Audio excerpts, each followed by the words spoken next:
pass that sheet. Let me.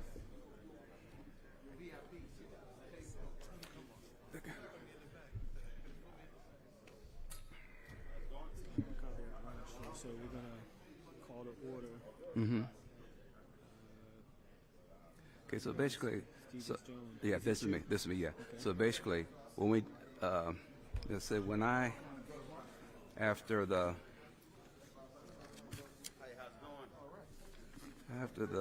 eighth slide, which is that Fighting on the Ice slide, that's when we're going to go to.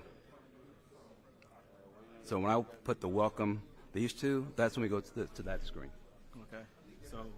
So basically. So you're gonna run through one through. I'm gonna do 1 through 9. 1 through 9. Okay.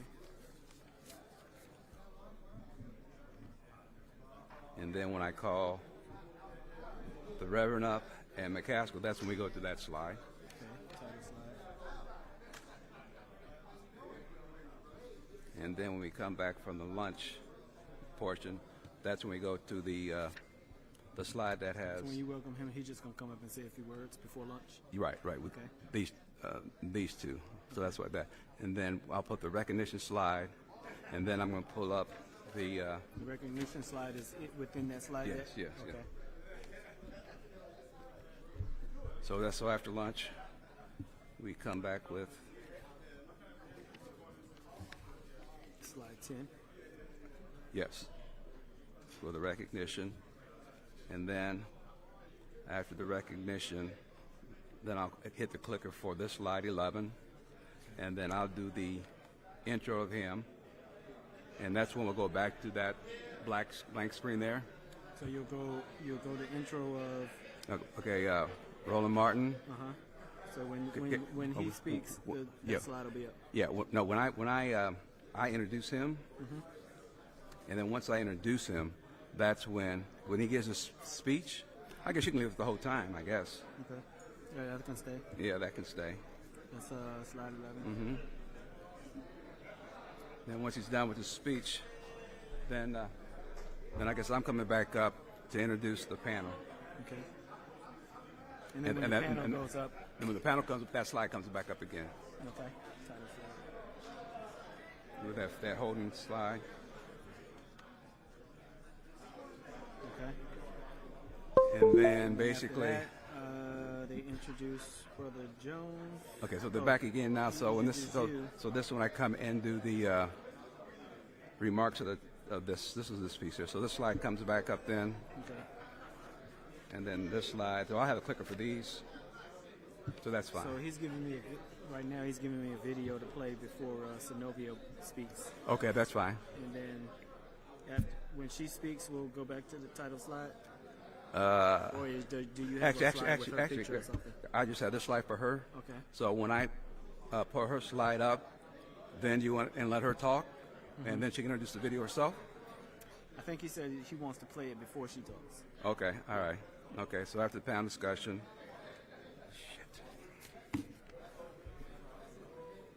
So we have a short video from. So yeah, you can say we got a short video. Okay. Probably, and then introduce her, I guess, after the video. Okay. Okay.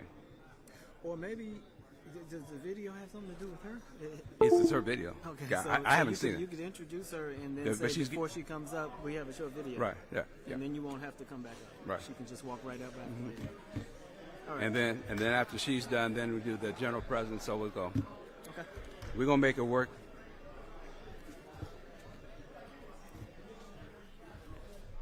So, Brother Strickland, still those seats?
do you want to wait a few more minutes or ask people to start? Well, I got to tell them whether.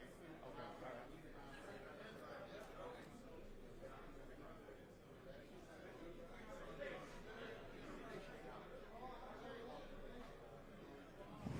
right. Good Health Wins is a wonderful opportunity for the National Council of Negro Women to showcase who we are as a convener of national groups and organizations in helping.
Good afternoon.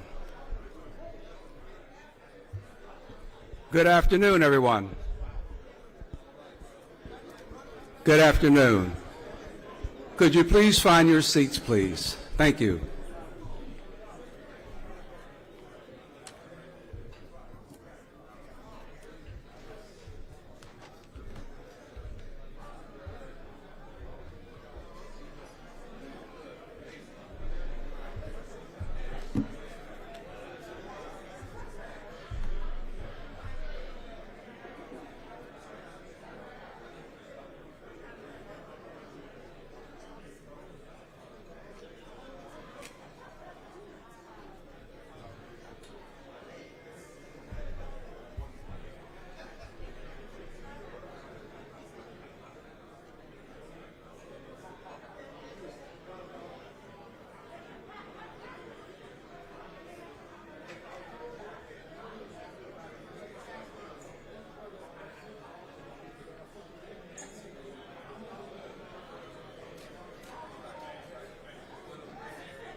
Thank you, thank you. Can you please find your seats? We'll be starting the program shortly.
Good afternoon, everyone.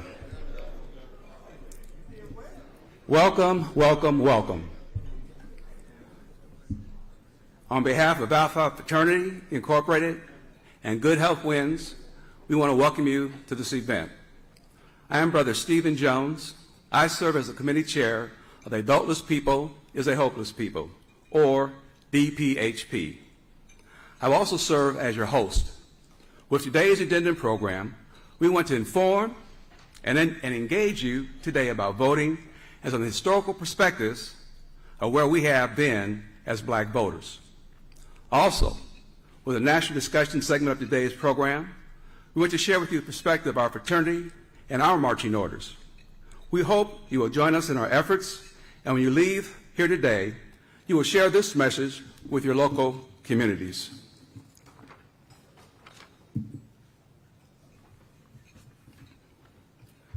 The mission statement of Alpha Phi Fraternity is to develop leaders, promote brotherhood and academic excellence, for providing service and advocacy for our communities.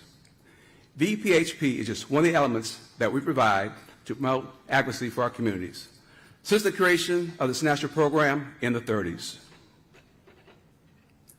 Voting and democracy.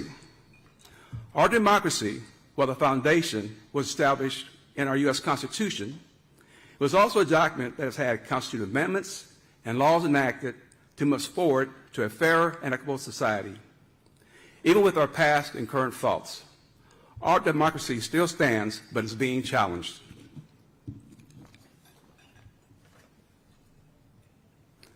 Another committee in our fraternity is the Commission on Political and Civic Engagement. The General Chair, Brother Carl Picknick, is not with us today, but his commission wants to share a brief video with Brother Congressman Emmanuel Cleaver, who represents the Missouri 5th Congressional District in the U.S. House of Representatives. And as you view this importance of democracy and voting, let us now look at this video.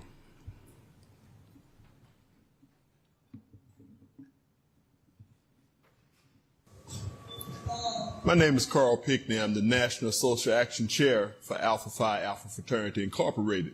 And I'm joined today by our former Congressional Black Caucus Chair, our good Alpha brother, Representative Emmanuel Cleaver. Brother Cleaver, thank you so much for being in Durham, North Carolina. Good to be with you. I can't think of another place I'd rather be. This is it right here. Yeah.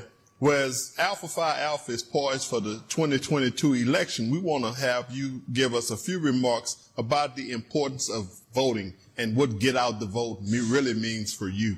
Well, I think over the years, we probably exaggerated the significance of a particular vote. We've said, this is the most important election of your lifetime and so forth.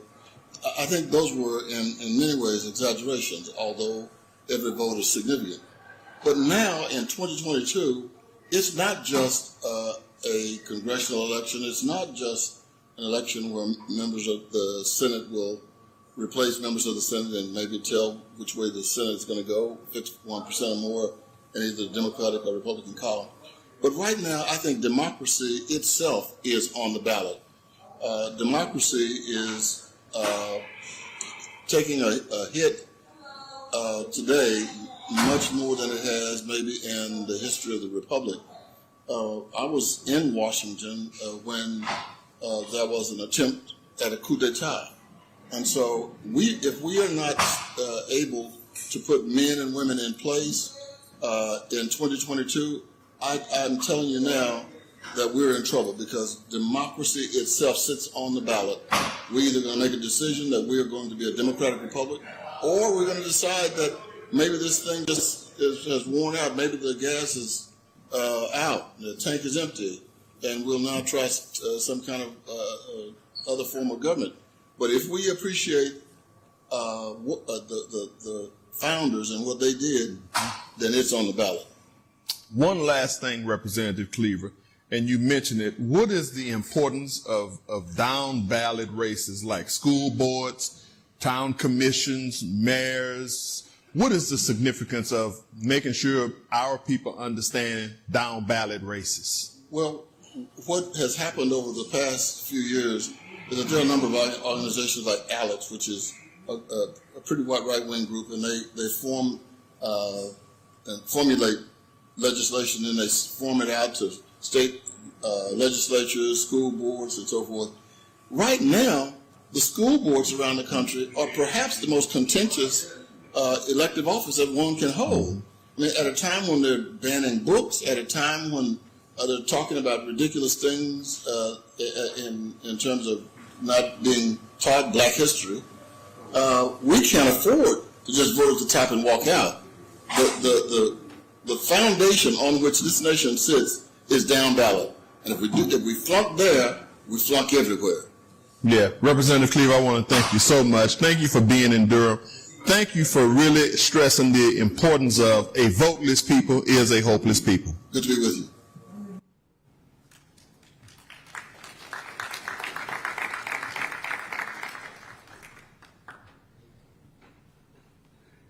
He has stated in that presentation, as the diverse groups There are many areas that we may motivate to vote. The VPHP committee and our work in the community, we don't tell you how to vote, but we encourage all voters to be informed voters.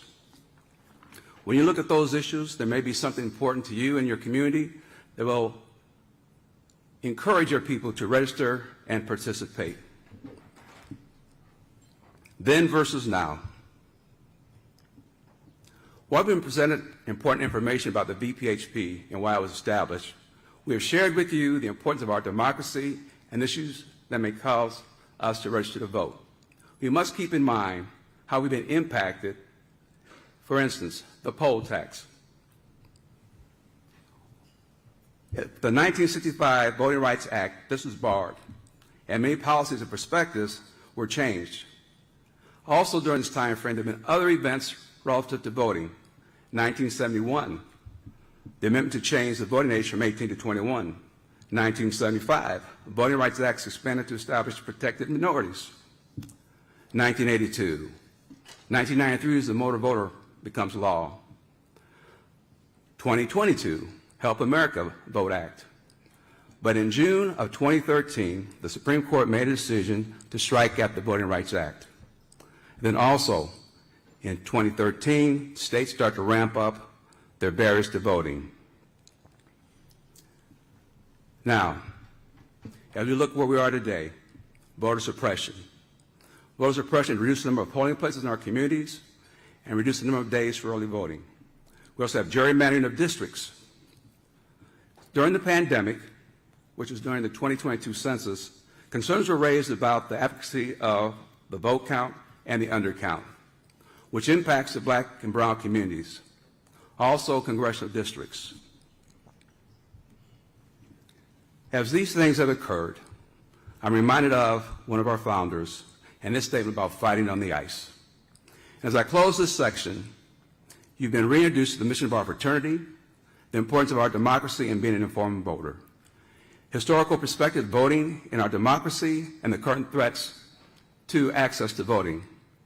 This quote by one of our founders in the 30s, he expressed what we must again do, fight, to secure our right to vote and to be a full participant in the democratic process. On your tables, you'll see when we vote, and a joint effort with Alfalfa with a QR code. If you have smartphones, your Wi-Fi is working, you can check that to see if you're registered to vote. Given the time frame in various states, once you leave here, you may want to contact your county clerk or your Secretary of State to understand when your voting deadlines occur. In some states, early voting has already started. So now at this time, I'd like to bring up Brother Reverend Jonathan C. Augustine, our National Chaplain, to lead us in prayer, followed by Brother Sean McCaskill, our Executive Director, who will then provide the welcome. Thank you.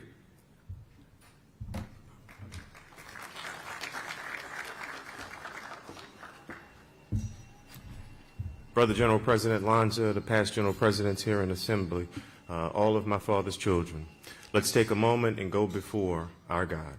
Heads are now bowed, eyes are now closed. Precious and wonderful God, we thank you now for another day in the land of the living. We thank you, dear God, for being a God of empowerment as you have been in the past. And dear God, we trust and believe that you will continue to empower in this age present. We thank you for the fortitude and resilience you gave brothers like Martin and Jesse and sisters like Rosa to fight and rise up against discrimination and voter suppression attempts in the past. Now, dear God, we pray that you will empower us and strengthen us and allow us to do the same in this age present. Dear God, we are thankful for the food that has been prepared, and we're thankful also for the precious hands that prepared it. We pray you will bless it and allow it to nourish us and sustain us and allow us to grow stronger in faithful service to you. This is our prayer, and let all God's children say, amen.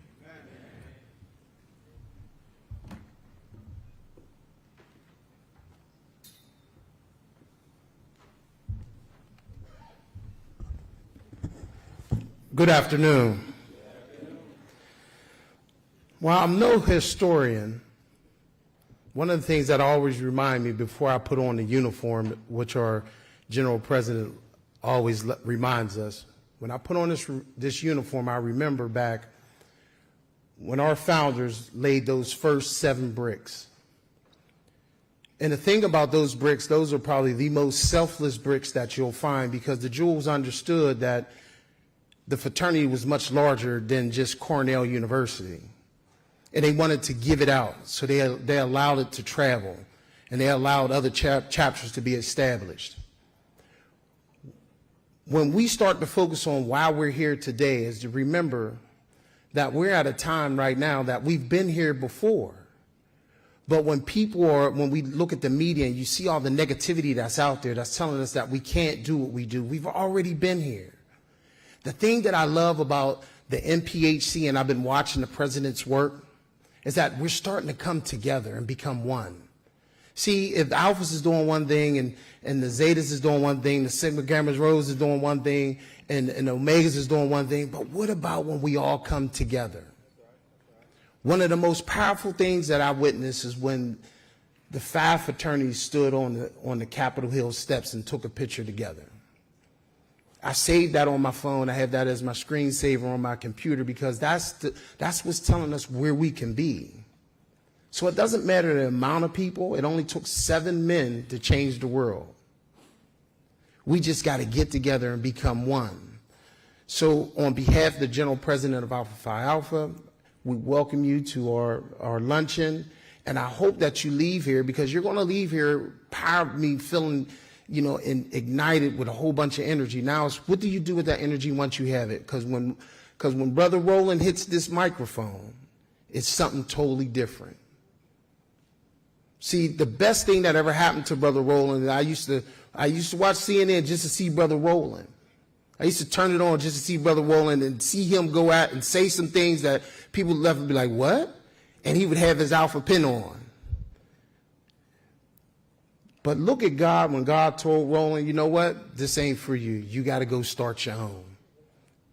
And look at him now. So when he comes to this microphone and this stage, you're going to feel energized. But now it's time for us to look at our organizations, our mission statements, and we need to really dig deep so that we can be who we truly can be, because our communities needs us right now. So we welcome you and hope that you enjoy yourselves.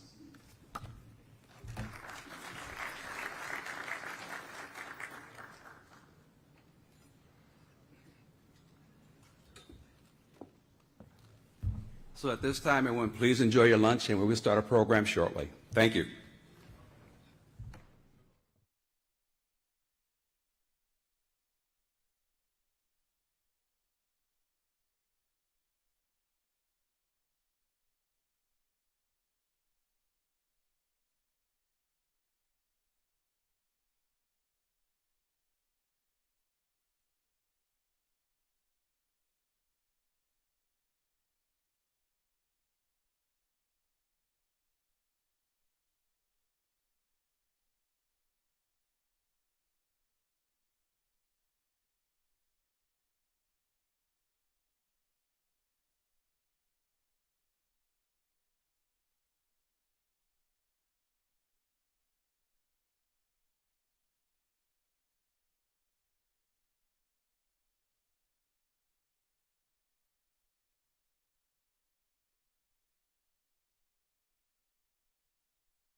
of you crying.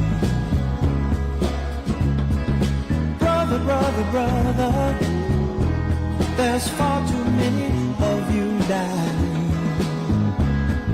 You know we've got to find a way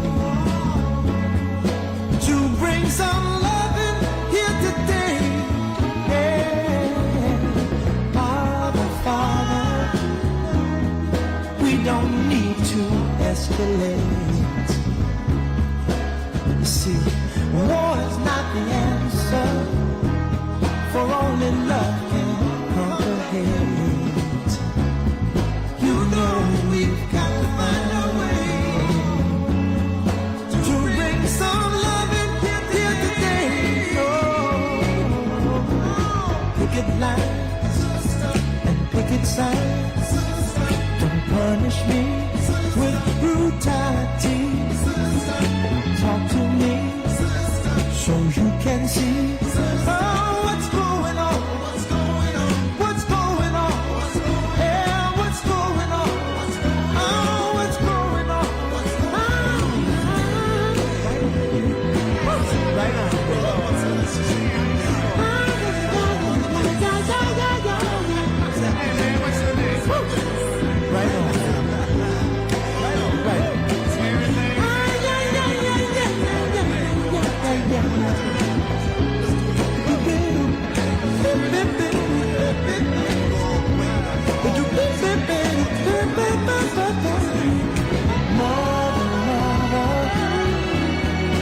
Everybody thinks we're at home.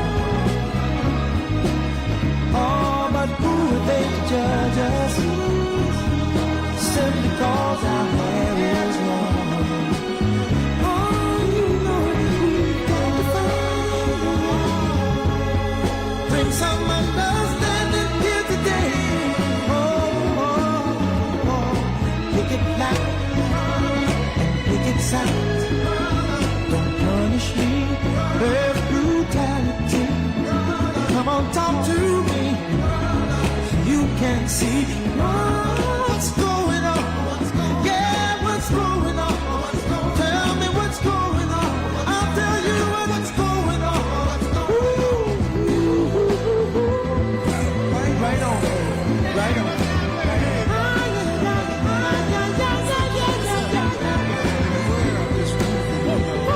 Right on.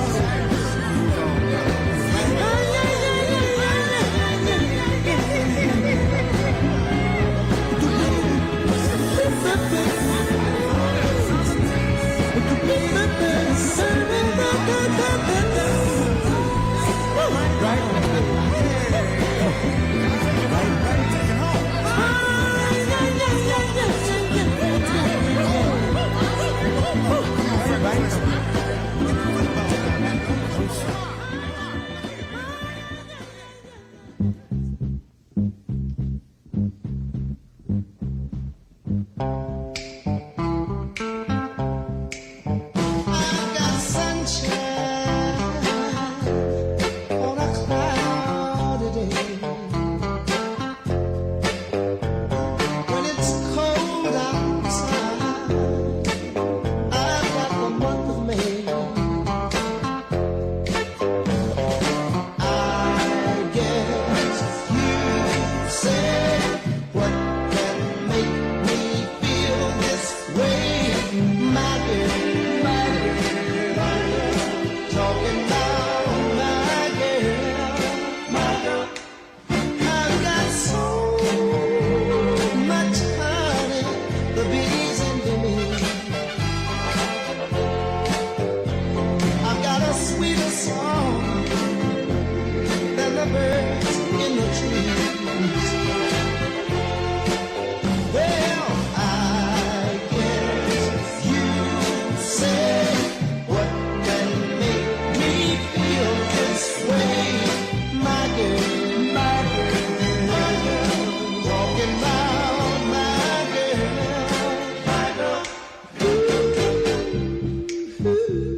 say yeah, yeah, yeah.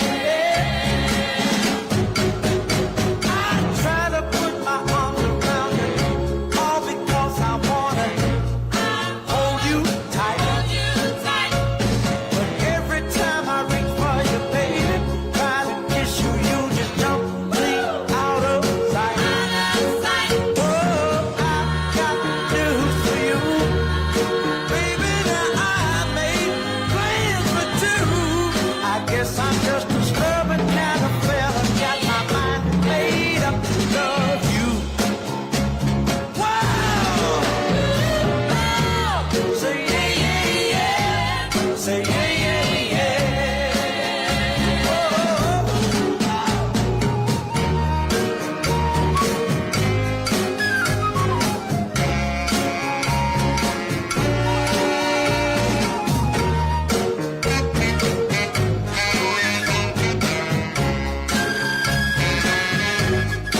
I'm gonna love you in every way. Gonna love you. Love you. In every way. With other girls I wanted, I dated just a moment. With you I shall remain. Now I know you've heard about me, many things about me. Baby, please let me explain. Oh, I have kissed a few. Tell you a few have kissed me too. I guess I'm just a stubborn kind of fella, got my mind made up to love you. Wow! Everybody sing, yeah, yeah, yeah. Yeah, yeah, yeah. Wow! Everybody sing, yeah, yeah, yeah. Yeah, yeah, yeah.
tears of pride.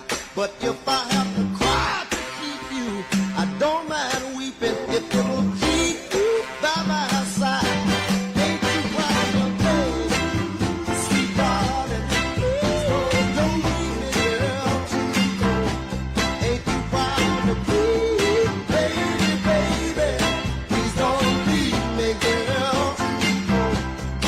If I have to sleep on your doorstep all night and day, just to keep you from walking away, let your friends laugh, even this I can stand, 'cause I wanna keep you any way I can. Ain't you proud of me, sweet darling?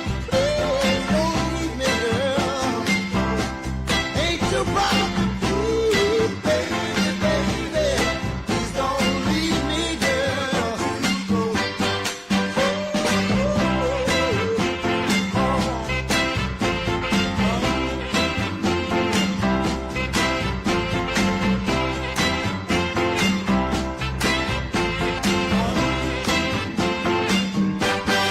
Now I got a love so deep in the pit of my heart, and each day it grows more and more. I'm not ashamed to come and plead to you, baby. Your pleading keeps you from walking out that door. Ain't you proud of me? No. Don't leave me, girl. Ain't you proud of me, baby, baby? Don't leave me, girl. Baby, baby, baby, baby, baby.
It was the 3rd of September. That day I'll always remember. Yes, I will. 'Cause that was the day that my daddy died. I never got a chance to see him. Never heard nothing but bad things about him. Mama, I'm depending on you to tell me the truth. Mama just hung her head and said, son, Papa was a rolling stone. Wherever he laid his hat was his home. And when he died, all he left us was alone. Papa was a rolling stone, my son, yeah. Wherever he laid his hat was his home. And when he died, all he left us was alone.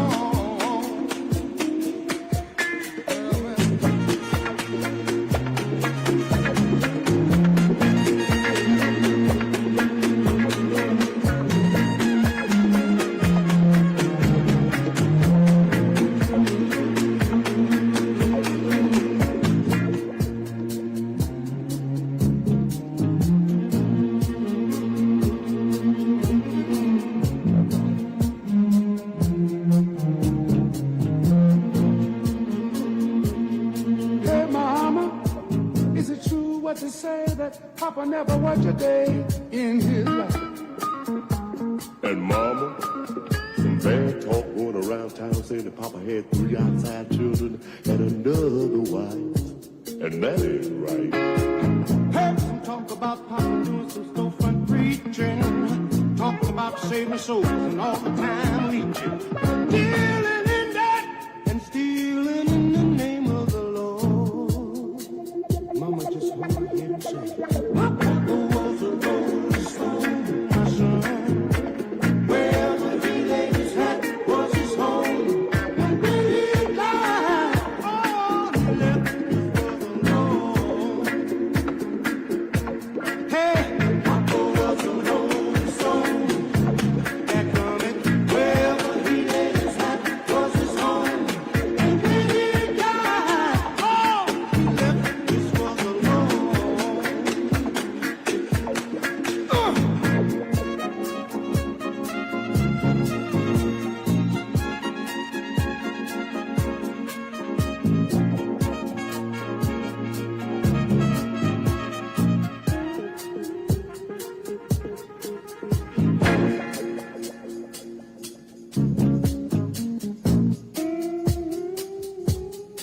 Hey, Mama, I heard Papa call himself a jack of all trades. Tell me, is that what sent Papa to an early grave? Folks say Papa would beg, borrow, steal to pay his bills. Hey, Mama, folks say Papa never was much on thinking. chasing women and drinking. Mama, I'm depending on you to tell me the truth. Mama looked up with a tear eye and said, son, Papa was a rolling stone. Well, well, well, well. Was his home. And when he died, all he left us was a lone, lone, lone, lone. Papa was a rolling stone. Wherever he laid his head was his home. And when he died, all he left us was a lone. I said,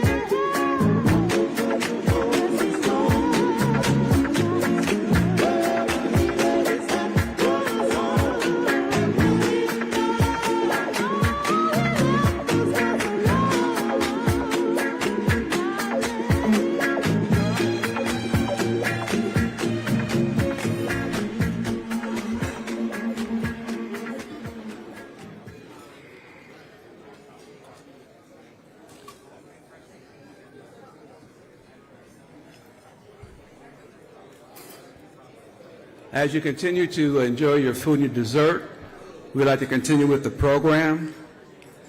But before I introduce the keynote speaker, we'd like to have the recognition of our special guest by Executive Director, Brother Sean McCaskill.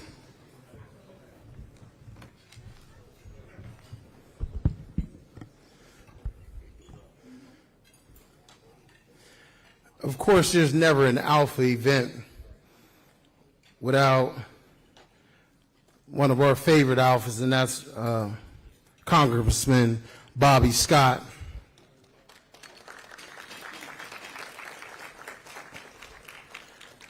Now, I know that the Boule had their convention in the Bahamas. I don't know if there's a time where you have so many of their presidents in one place at one time. So we're, excited to have the president-elect, the grandsire of the Boule, Lauren Douglas, here with us today.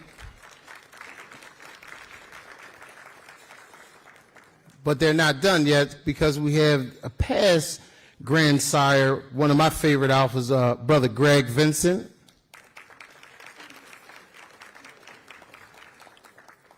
And also we have past grandsire James Payne joining us today.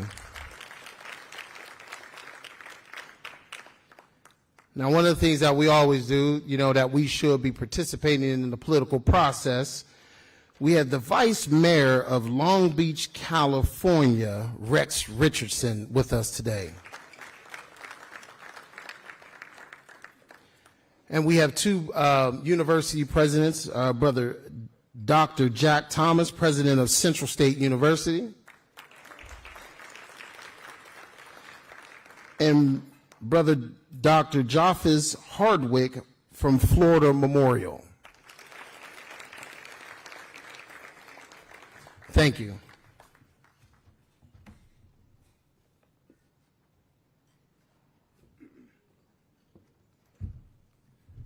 Thank you, Brother McCaskill.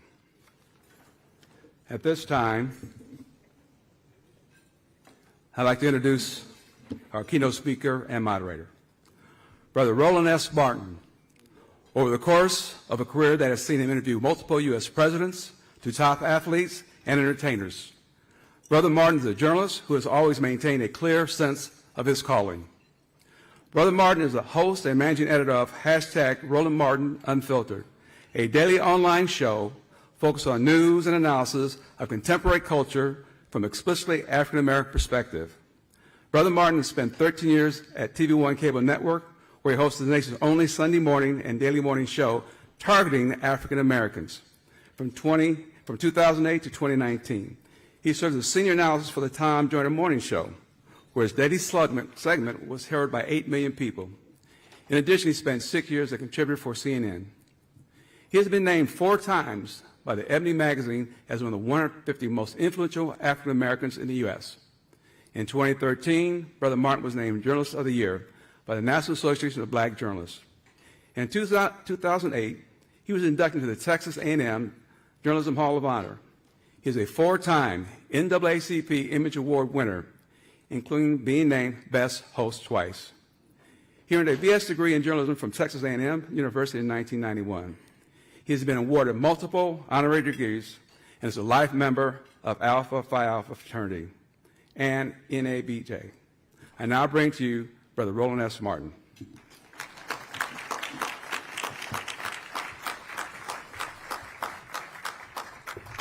Appreciate it.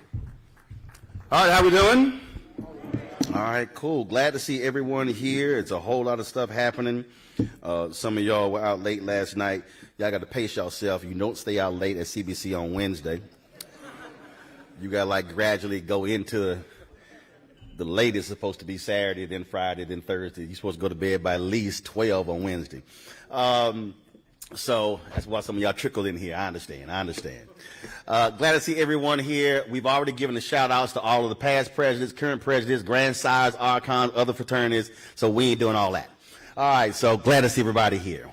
I want to get right to it because I don't believe in wasting time. I said this a couple of years ago when I spoke to the brothers. I gave the brotherhood speech in Baltimore. So I want you to ask the question. So turn to the person to your left or to the right. I want you to ask them this question. Did you run your yard, but right now who runs your city? Now, see, I need y'all to understand something. If y'all thought y'all were going to invite somebody who's going to make y'all feel comfortable, y'all should have called my wife. She's a pastor. She could have prayed with you. She could have laid hands. God gave her a wonderful spirit of comfort. God gave me a spirit of discomfort. And that's why I asked that question. Because the thing for me is as I've traveled around this country, as I've gone to cities and states and towns and talked to elected officials and I've talked to community groups, and I listen to those of us who are in the Divine Nine, but not just the Divine Nine, those folks who are Prince Hall Mason, who are Eastern Star, who are Links, Ladies of Distinction, all the groups that we have. We love talking about who we are, what we do, how many members we have, but the question is, do the folk outside our groups know that? You have to ask yourself the question. Here we are talking about an election. If all of a sudden 500 black men wearing black and gold or wearing crimson and cream and wearing purple and gold or wearing blue and white, or if you saw pink and green and red and white and blue and gold, if groups all of a sudden walk down the street, would black folks know who we are when they see us in our colors? And the answer is no. That means that they have not been seeing us on a regular basis, flexing our numbers. We spend inordinate amounts of time in business meetings, and I'm still trying to figure out how much business is there in these meetings. Brother mentioned being in the Bahamas for the Grand Boulay. They were like in a business meeting for 12, 14 hours. I have no idea how in the hell they were in that meeting for 12 or 14 hours when we talking about a group that don't even have more than 6,000 people. That makes no sense to me. I'm sorry.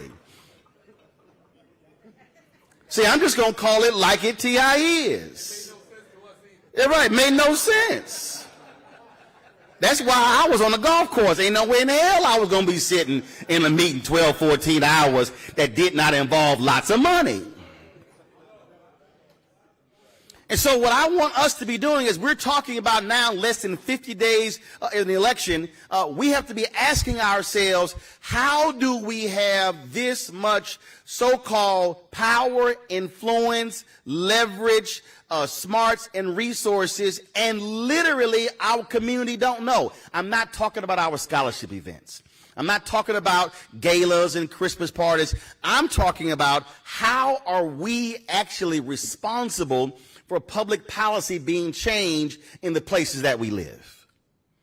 And I'm talking about taking advantage of this power. We literally have the most sophisticated infrastructure out of all black organizations in the country. Think about it. Our organizations are international, national, regional, state, grad, undergrad, and our programming goes from K through 12. There is no other, you do not have that level of sophistication in any other way. Yeah, you might have AME, CME, you might have various groups, but the ability of a president or a board to push one button and all of a sudden you're informing thousands of people to move in one direction at one time doesn't exist. The question is, how often are we utilizing that power to be able to actually be a change agent? So let's just say, and I'm not talking about, because we love talking about, well, let's all go to D.C. No, I'm talking about staying just where you are. Because see, what I'm speaking about is also biblical. If you read Nehemiah, when Nehemiah saw that the wall had crumbled, he then went and inspected the wall, and then he came back and he talked to the people, and then he said, the people then said, let us rebuild. See, one of the fundamental things that we do is we are so caught up in, well, what is our leader going to say? No, we have leaders who provide vision, but it's the folk who under the leader to then say, take that vision and now put it out there. So you go through Nehemiah 2, 3, and 4, you will see who built this portion of the wall, who built this portion of the wall. That's really what our responsibility is. And so if we're talking about in our cities, the question is, if your school board is meeting 9 or 10 times a year, when are the alphas going to the school board meeting as a group, then the deltas, then the AKAs, then the sigmas, then the kappas, then the omegas, and on and on and on. I'm not saying you got to go every single month. Hell, if they got 10 meetings, there's 9 of us, y'all, that's literally one group go twice. That's really it. And then the next question is, okay, so whoever goes to the school board meeting this month, then who's going to the city council meeting? Then who's going to the county commissioners meeting? So now you're rotating. Do understand how politics works. If you're a politician, stand up. I see Congressman Bobby Scott. Come on, stand up. Don't be all nervous. You can stand up. They can tell you, if a group of 100 or 200 black people just show the hell up out the blue, they gonna say, who the hell are these people and why are they here? Y'all can sit down now. That's what they gonna say.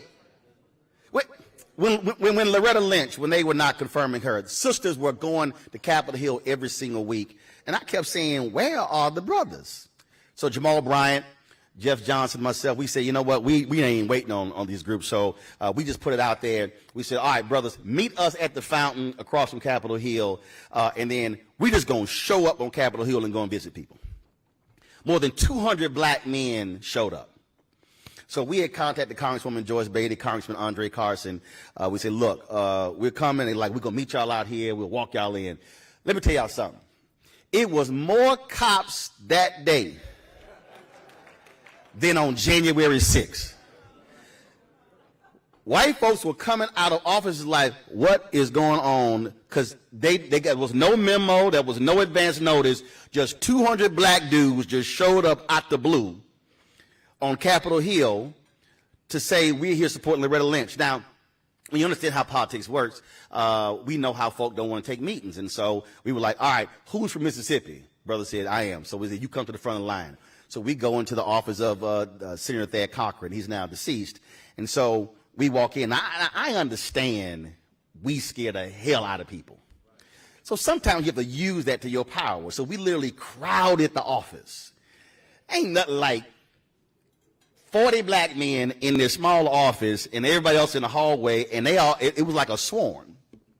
And so they said, sorry, you don't have an appointment. It was 3 women who were sitting here, and one was assistant. And so she heard what we were talking about. They had a meeting with the senator. She says, listen, we got a 20-minute meeting with the senator. We'll give them 10 of our minutes. Secretary's like, oh, no, we can't do that. That's not how it works. So we said, well, we're going to wait. He said, well, could y'all wait in the hall? No. We stay in the office.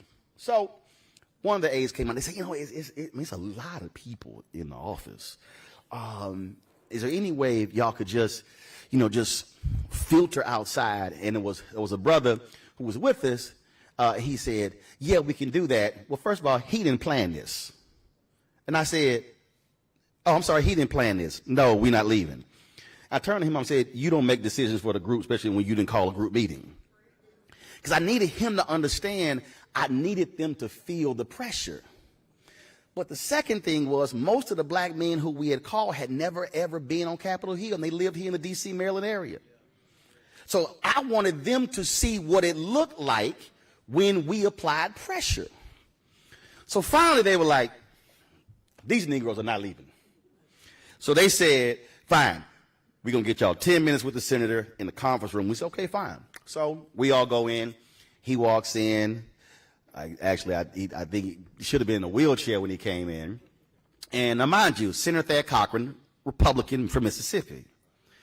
Now, if you understand politics, he won re-election because a Tea Party candidate was going to beat him in the runoff, but black people voted in the Republican primary for Cochran to keep the Tea Party guy from winning. So the reason he got re-elected is because black people voted in the runoff. So when he came in, we said, glad to see you. Will you vote for Loretta Lynch? And he goes, well, you know, I'm not going to reveal that. I'll do that when I vote. I said, okay, that's fine. I said, but Senator, we fully expect you to vote for Loretta Lynch. And mind you, we also live streamed this. I said, yeah, we did. I said, so Senator, let me also remind you, the only reason you're here is because black people put you here. So we fully expect you to vote for Loretta Lynch. And if you don't vote for Loretta Lynch, do understand we'll be back. He's like, okay. Meeting ended. All of these brothers who had never been to Capitol Hill, who had never seen anything like this, they were like, yo, when we coming back? I tell that story because when we use our power and then leverage it, we can get something in return. Did Cochran vote for Loretta Lynch? Yes, he did. But one, we were informed enough to remind him that black folks put you here. Two, we understand how that process works, and we're willing to use it. And so if we're talking about election and talking about voting, I keep telling folks, the election in November is the end of one process, the day after the beginning of another.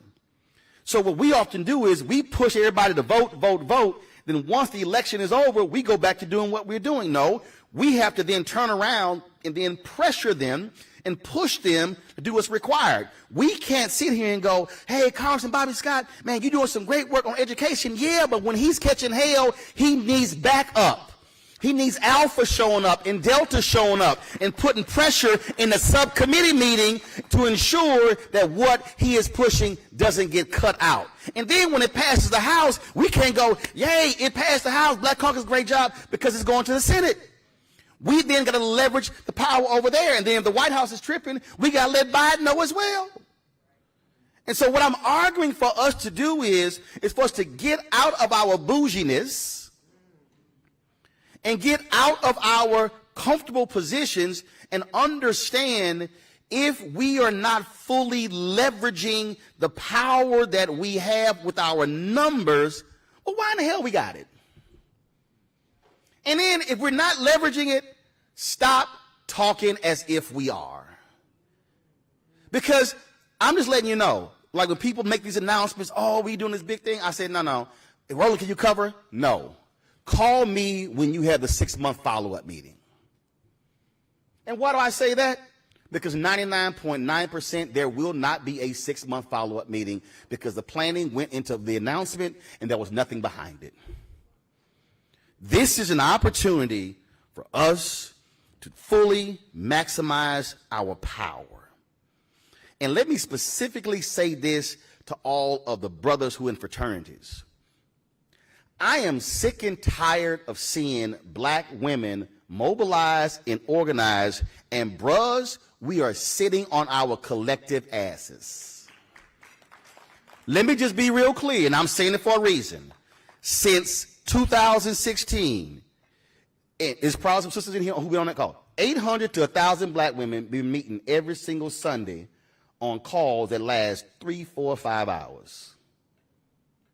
I know many, see, she laughing because I know, see, y'all know, they on that call, they raising money, see, I know a whole bunch, they raising money on the call, Oprah pop on the call, they got other folks, they got an agenda and all of that.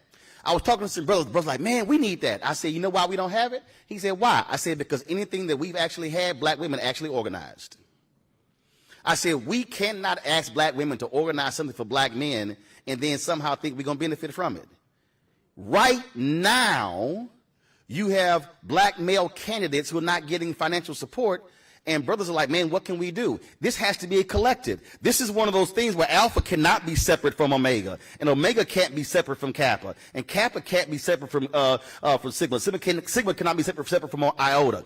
We can't talk about brotherhood if we don't practice brotherhood.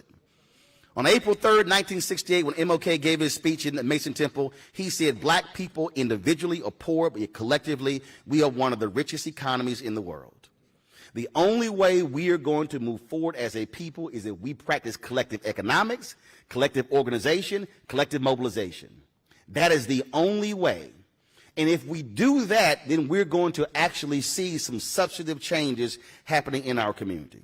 So the challenge for every single person leaving here is, what is my chapter going to do?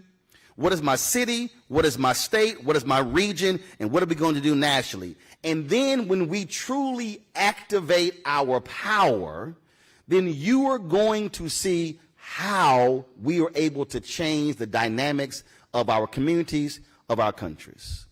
And when we do that, and when black people who ain't never heard of us see us, and they see us in our colors, they're going to know exactly who is coming. And then when every white politician who sees us and every black politician who's not voting in our favor sees us walk in our colors, they going to shudder and say, we better do what's right, because if they are mobilizing here, they're going to mobilize folks at the ballot box to take me out. I have no problem taking black politicians out who are not for black people. I said this, and I'll close on this, and people ask me all the time, they say, man, you ain't afraid to hit nobody. Nope.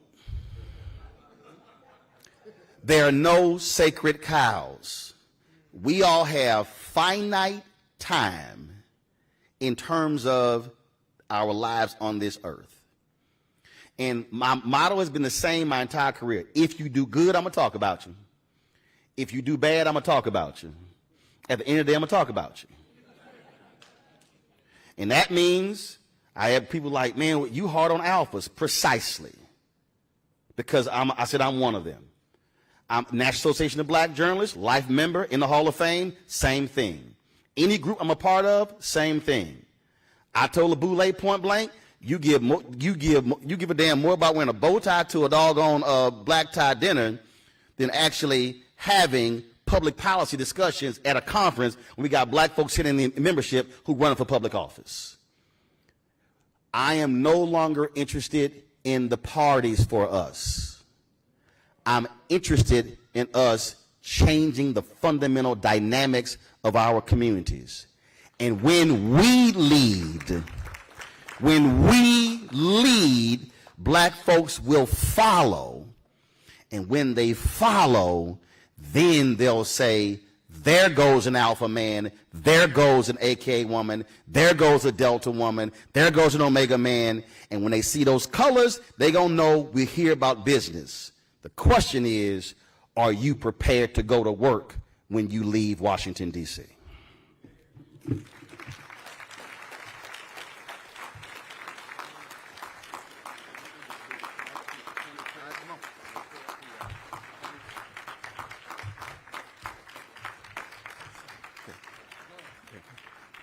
So at this time, we're going to call our panelists. First off, Brother Martin, thank you for that speech. It's motivating, and we should take it to heart that not only we can do more and do better, we all can do more and do better. Thank you very much. At this time,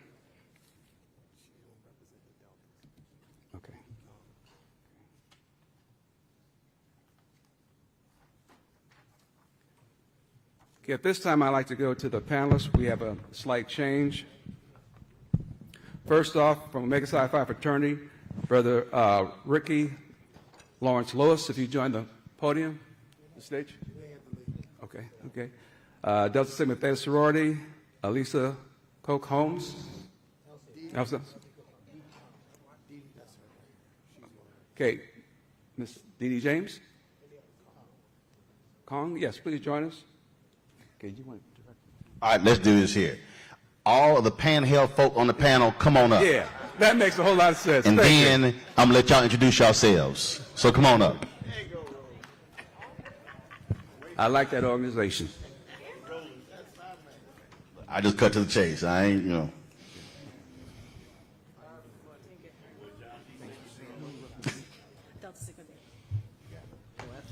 Don't worry about it. Y'all gonna take a seat. I'm gonna have you introduce yourself. Cool.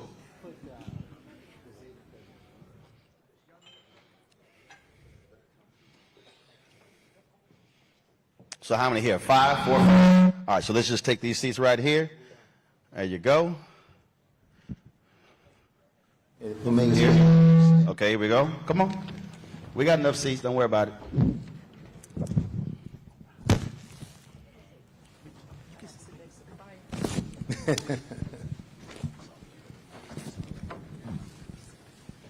All right, grab your microphone. Make sure the microphones are on.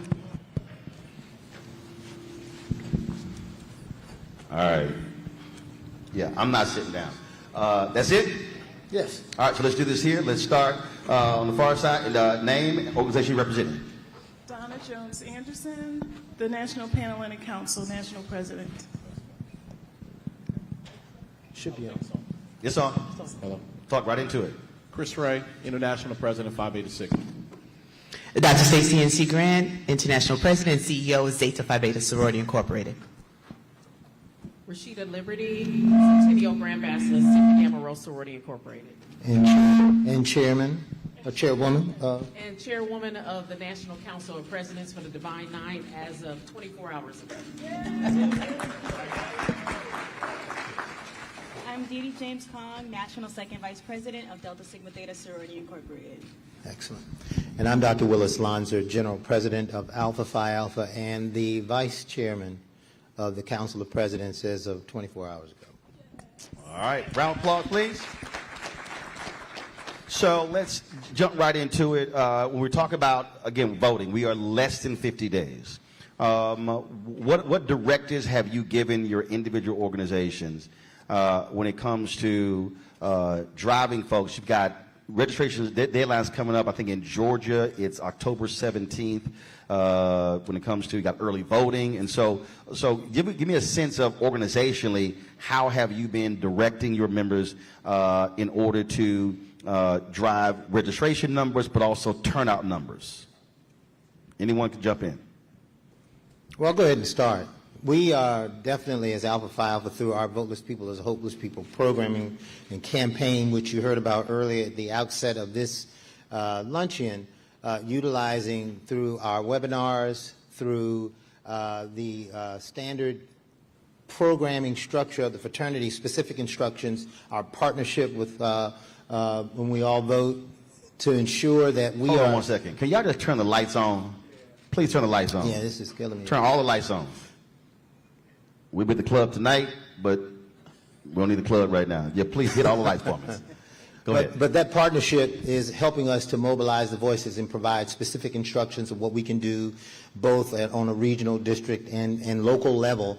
And we have also been really through the beginning of the fiscal year, or the beginning of the calendar year, rather, talking about the importance of the mobilization to vote and getting people to the polls in addition to the registration. That's been an open dialogue in the fraternity. And we certainly have been trying to share it with our partners in the community as well. We can start there. Anybody, just jump in. Go ahead, Madam Chair.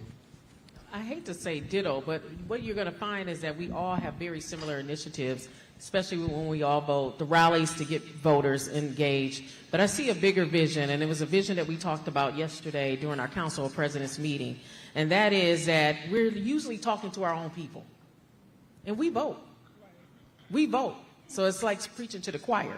The work that was presented yesterday was how do we engage and say, how do we have Divine 9 days for voting, where we bring 2 or 3 family members, community members, people who are not affiliated with us, and now we triple the impact or double the impact. That's what we're talking about as far as mobilizing to actually do the work on the days of the voting. Not necessarily getting people to vote, because we're talking to our members, our collegiates. We're talking about having those spaces. But we are more powerful, as you stated, together. And if we come together as a Divine Nine and say, this is the day we're going in our city, and you, Alpha Man, are going to bring your cousin Ray Ray, your little sister so-and-so, you're going to bring 2 or 3 with us so that we are more powerful together. That's the work that we're doing. We're all registering people to vote. We're doing the webinars. Absolutely. And just adding on to the work that my fellow presidents have shared, we also looked at how do we layer the message continually, that there's always conversation around voting and bringing people to the poll. So one real life example that's happening right now, our organization under our social action is sending down a truck with water to Mississippi because there is still crisis there that is happening, especially for pregnant moms, and knowing that it's out of the news, but they're still having issues on the ground. So at that event, we're adding in voter registration. We're making sure we're layering the opportunities that everything that we do, we have a chance to remind families to vote, to share the information with the community, and just as our chair said, to make sure when we all vote is a consistent message that we're giving throughout the Divine Nine. So a year ago, I got the opportunity to sit in this role as international president. They turn it up. Go ahead. We got it? All right. Got an opportunity to sit in this role as international president. The theme of our administration is empowering generations of men to believe in advocacy, community service, and engagement. The first word being advocacy. I think that our brothers, we demonstrated this year, we saw how our sister organizations would go on the Hill, massive numbers. You would call the brothers and there'll be 5 of us to show up, 25 of us to show up. And so we decided as a collective this year that we wanted to amplify our voice. So as you was giving your story today, it reminded me of the fact of us increasing our advocacy with a generation of men who recognize that One we second. are Turn them all the way together. up. All the way up. Thank you. That we're stronger together. And so one of the things in Phi Beta Sigma that we've been very focused on is this advocacy piece in training these brothers. We are all multi-generational organizations. And when you look at advocacy for my brothers who are in their 70s and 80s, it's totally different than my brothers who are 19 and 20 and even the ones in their 30s. And so it's having a specific prong approach to how we engage advocacy-wise by the generations. So now it's about advocating, it's about educating, and then it's about mobilizing and taking them to the polls. You can't have a register to vote event in Sigma without having a plan on how you're going to educate them on the candidate and then educate them on the issue that may be on the ballot in your local area. And then you have to follow up with what is your plan to get folks to the polls? Who are we partnering with? Who are we? And my message to them is, if it's not the NAACP, then it needs to be with the Brothers of Alpha. But no longer should it just be you, because we are gone of those days of it just being us, because these issues are too great. So it's about getting folks to register, educating them on some of these candidates, because I don't need you to waste your time on a candidate. You know, if you've been the representative of a hood for 12 years and it's still the hood, then obviously we don't need you no more. You know, we have no sidewalks. You've been going to the legislature for 25 years and we have still no sidewalks. We're done with you. Roland, and I was waiting to see if Freda Ray was going to say it, but we did something monumental this year. The 5 fraternities convened this summer on the Capitol Hill together. That representative collection of our 5 fraternities within the Divine Nine, to your point, we were tired of us not doing something that would make a visible recognition of our efforts to be coalesced, to be a union of men together, college-educated men, all of us, trying to advance our community. But we also made the commitment to keep doing it. That's right. To continue to come back, to continue to press our legislators. I know Congressman Scott was there, several others. Congressman Cleaver spoke to us when we were there. We have to recognize, to your point, and I appreciate the women of the Divine Nine through your outstanding leadership, but we will not sit dormantly anymore and just watch you legislate. We are going to do something about it, and we have already started. Freda Ricky Lewis, who was here, already committed to that.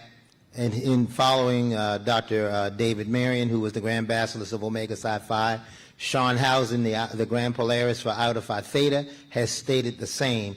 And Frater Shelton, who is the Grand Pole Mark now for Kappa Alpha Psi and will be through next summer, we've all agreed that we will be there. And there's an opportunity for moderators like yourself to come in and talk about and provide insights on things that you're seeing through the media, even some of the occlusion that we see pulled over around HBCUs and how they function versus PWIs, like we talked about earlier. But from the political perspective, we need it there. The April Ryans of the world, who's a great Delta woman and out there leading, she needs to be there as well as you, so that we can coalesce that voice and make sure that we walk away with a different byproduct than we've been seeing. So Delta Sigma Theta has a very heavy focus in social action. Part of that is our annual Delta Days in the nation's capital that we had in March of earlier this year. I oversee Collegiate Day, so we had one work. The overall theme of Collegiate Day was making sure that people pave their own path as far as social action goes. You don't need to be a future lawyer or someone that studies political science to understand civic engagement. It's about giving them the tools and resources necessary so that they have impact on their communities. So we had them take a personality assessment for one workshop so that they can define what strengths they bring to the organization as far as civic engagement goes. So maybe that's creating flyers if they're really into art, or writing literature if they're really into writing, whatever the case may be, making sure that they understand that, but also really encouraging them to work with their local alumni chapters, because sometimes as collegiate chapters, we may not always have the bandwidth to do what local alumni chapters do, and also partnering with their other Divine Nine organizations so that people really see the unity, because I feel like it's so important for collegiates to understand the importance of their vote, and making sure that their other collegiates understand the importance of their votes too, whether they're members of the Divine Nine or not, because if our votes were not important, it would not be attacked. Are you doing data collection? Because when I'm talking about data collection, I hate it when folks say, hey, where's folks to vote? Okay, well, you're tracking. Are targets being set? How many? Are we looking at actual data? So for instance, voting, actually, the data is public. We can literally right now, actually as an elected official, you can literally right now go and look at this particular precinct has X number of people who live there, who are registered in the last election. They may have had 900 eligible voters, but only 150 actually voted. That's a way to take energy and say, hey, we're going to do door knocking in that particular precinct alone to drive those numbers up. Is that, are you doing that? And give me an example. Well, I'll say jump in really quickly. For us, that's why partnership is important, right? The reality is that's not historically who we are. That's right. We have not been historically, we show up, hey, we got to march for this, we need our voices to be shown, but our partnership with the NAACP is so critical, because their infrastructure that they have is what allows for us to use that data. We overlay issues that utilizes their text messaging system. They provide us with those targeted locations in our specific areas. So again, it goes back to, as a leader of an organization like this, conditioning my members to understand that we are advocates in this fight. We got our degree, we got our money, we are now doing well, and then you tend to really not be about that advocacy piece. We're leaving it for somebody else, the rowdy ones. That's why we utilize other organizations who, this is their lifeblood, this is what they do, but it's making sure that we make that connection now, because that's not who we've been. I just want to add on that if I can. In addition to working with NAACP, what we charge our members in local areas that we're now looking at how we can get those numbers is building the relationships with the local electeds and their teams, so we can also access some of the information about the voting trends in the area and having them more familiar with who we are as D9 and what we're able to do. So it opens up conversation, the volunteer opportunities, and then we say, how do we look at this district and get some of that data from different places so that we can balance and check and make sure that we're really actively engaged in the community and not just checking the box to say that we voted, but we can see the profiles that are coming out of our communities. We did some work with a group called The Collective, and The Collective had a very targeted phone campaign system that would tell you very quickly, like, if you spend 2 hours of time here with X amount of callers, we can touch 11,000 people who are not voting. And so we used The Collective's data, part of that partnership piece, to really say, okay, this group is going to call on Virginia because we had a battleground situation there.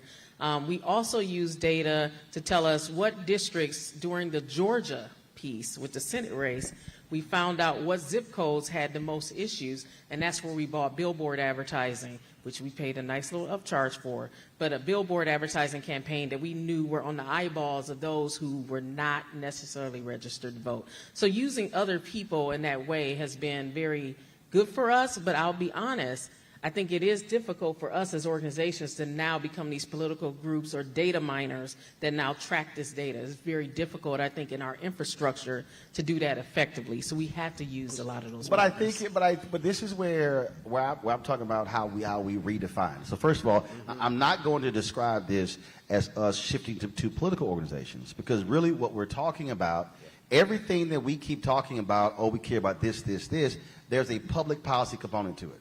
I walk people through this all the time. I don't care if you are conservative. You can holler small government all you want to. The reality is there's no aspect of our lives that the government does not have a hand in. Very true. The moment you're born, a birth certificate is a government document. That's right. When you take your shots, government document. When you get married, government document. When you get divorced, government document. And then when you die, that death certificate is a government document. So this notion that somehow we shouldn't be involved in it is not there. What I'm arguing is not that we're becoming political organizations, but that what we're doing is the things that we're caring about, we are now to the point about advocacy, understanding, because the other thing is this, and trust me, I've heard it especially from sororities. People, they start freaking out, oh my God, our 501c3 status. No, the law says you can't endorse candidates. It does not say you can't champion issues. And so a lot of our organizations are too damn scared walking around like we're going to lose our 501c3 status. No, you just don't endorse a candidate as a group. But literally, the president can endorse whoever they want in their own individual capacity. And I think that stopped a lot of us from doing political advocacy, because we start freaking out thinking we're going to lose our status. I love that you raised that point, because even... Look like some of y'all agree. Like, I can see y'all been having some chapter meetings like, damn, I'm glad he brought that up. I was going to say, not lately, though. Not lately. I would say, Brother Everett Ward over there, yeah, he's over there. I think you changed the dynamic of how we show up as a Divine Nine and say, we have issues that are important to us. Education is important to us. Human rights or voting rights are important to us. Health equity is important to us. And so we have, I think as a Divine Nine, we're changing that dynamic. And I think it started with that man right there. All right.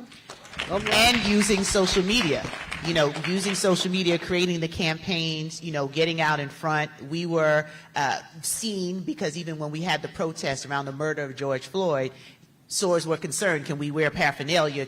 And we were out there on the front lines. That was a thing when Sandra Bland died. Yeah. And I remember that was a huge thing, because Sigma Gamma Rho was very much out front on that. And then I remember when the Delta sent something out saying don't wear your letters, and Deltas lost their mind. And I remember when I saw that, I hit Brother Tillman. I was like, say, bro, what we gonna do? We immediately said, hey, brothers, wear your letters.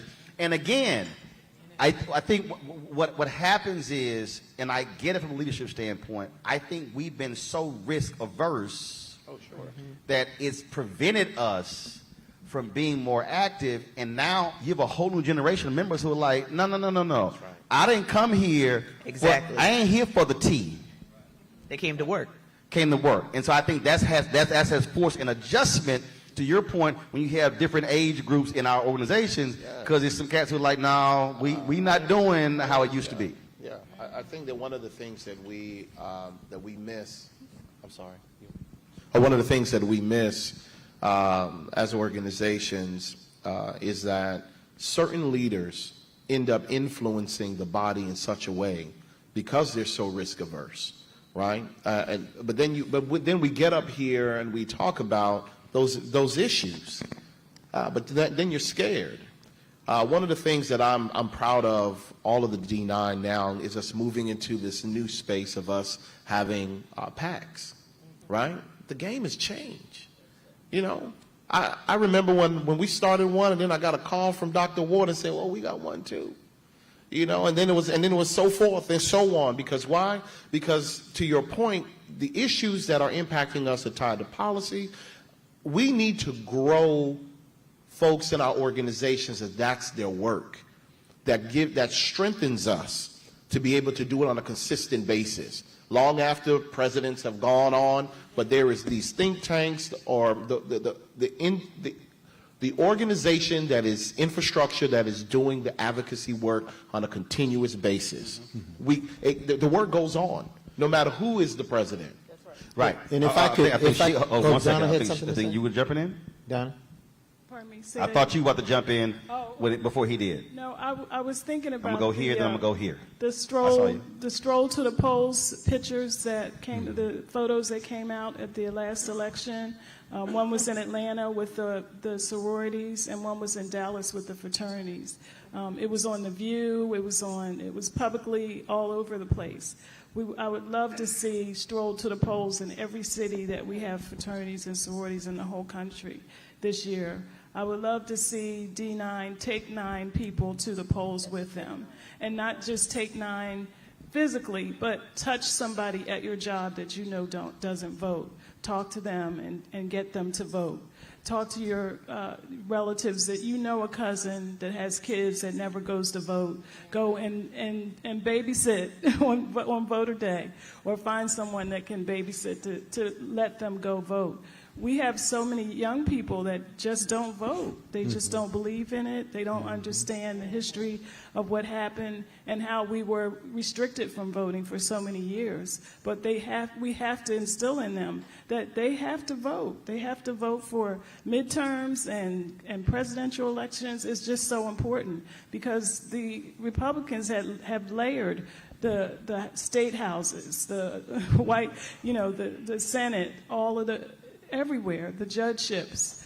They restricted Obama from putting judges, and now we feel it because the Supreme Court just overturned something that's unforgivable. So we have to D9, get 9 to the polls. Let's do it. Well, before I go here, but that's why I think the advocacy part comes in the teaching, because it's connecting the dots.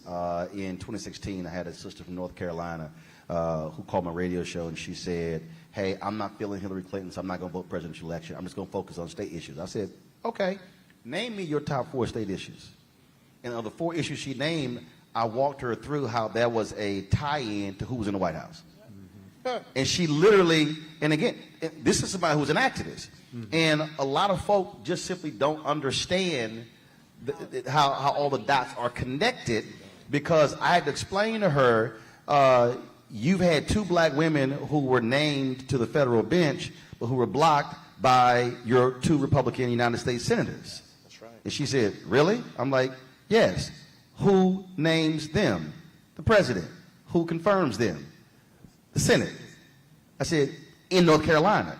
She didn't understand how the appeals court works over the region that she's in. And so again, so she's thinking, I don't like this person. I said, I need you to understand the folk on the other side of you, they ain't even tripping on the person. They understand the power that comes with the person. That's it. That's right. And so we have to walk folk through this and educate them in terms, because again, not a lot of us live and breathe this. Folk every day, that's not what they do. So we actually have to do that and walk them through that. Go right ahead. So under the 26th National President's Administration, Beverly Smith, she established D4 Women in Action, which is a 501c4 organization. So while the 501c7, Delta Sigma Theta, cannot endorse candidates, the C4 can. So it's really important that we take the time to build the infrastructure to support candidates that are for our people, so that we can finally see a so that we build that history of like having people that support us. And that's just so important, especially because while we've been around for over 100 years, that's pretty late considering how long the history of our nation has been around. And as far as social media goes, while emails are good and important to use for communication, it's so important to diversify the type of communication that we use. So Instagram, Twitter, Facebook, and TikTok, that's a really important one too. That's a really good way to engage our younger voters, because we have to meet people where they're at and give them communication where they see it accessible, especially with how sophisticated social media algorithms are today. You know, using our hashtags like MPHC, 1913, whatever the case may be, making sure that the information is accessible and available. Oh, you ain't got to tell me. Indeed. I'm on Facebook, Instagram, Twitter, Snapchat, TikTok, Fanbase, Tumblr, LinkedIn. Baby, ain't a platform I ain't on. So I'm going to use everything at my disposal. Brother Martin. Everything. I really am. Let me just first of all say, this is a collegian. Yes. And she is so poised. Yes, she is. I'm just overly impressed. But this is our future too. But the one thing I wanted to say, and let us not lose this moment, and I know that we had conflicts today, but I have absolute confidence if we didn't have the conflict, all of the Divine Nine presidents would be here. We have to introduce in this second 100 years a new concept to the culture, culturalizing our partnerships. That's something that we didn't do well really in the first 100 years, or maybe as efficiently as we could have. But we have the opportunity now because we recognize the collective power that we have, as you mentioned earlier. But it's important that we culturalize as we induct our new members and as we indoctrinate our membership constantly, that what happened in the 80s when I was initiated is not happening now. And the needs for our collegians to be more visible, more vocal, is very important, because as we know within Alpha Phi Alpha, collegians are the lifeblood of our organizations. They are the canary in the cage. If something's going to happen, they're probably going to be the first to let us know, hey, there's a big shift that's coming from this direction. But we must be plugged in as well as a multi-generational organization that we all are recognizing now. So we need to get used to seeing this and listening to us and how we work together to attack the problem and be multi-pronged in our approach. I would also say this, and again, I think we have to expand our minds in terms of how we use our power. So when I was on the board of the National Association of Black Journalists, when we went after Jeff Zucker at CNN, they had no black executive producers, vice presidents, senior vice presidents, executive vice presidents, no direct reports. And even though NABJ, we're the world's largest minority media organization, I knew their attitude was, look, that's 4,000 members, we can ignore them. So I then executed our plan, and a lot of our board members, again, they didn't understand how you use collective power and partnerships. So I hit Brother Waters like, look, I need a letter from the alphas. Now here's what we often do. We go, why don't we sign one letter? I'm like, no, I don't want one letter. I want a letter just from the alphas. We drop that letter. That's a new headline. Then we got one from the deltas. Then we got one from omegas. And all of a sudden, every time there was it was another letter being dropped, it got to the point where they were like, listen, y'all need to get this out the headlines. Y'all got to figure out something. So they appointed one person, appointed a sister. We like, she's not a journalist. She was a lawyer. Then they appointed somebody else. We like, no, that's digital. That's not linear. In 2 months, they had to appoint 5 black folks to be VP or higher. Well, just the other day, Marcus Mabry, they made him executive vice president. He's over all global digital for CNN. He got promoted because of that campaign.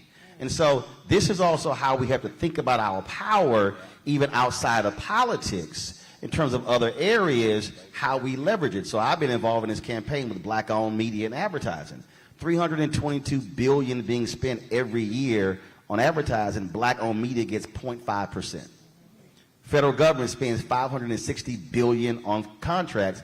Black people get 1.67% of $560 billion.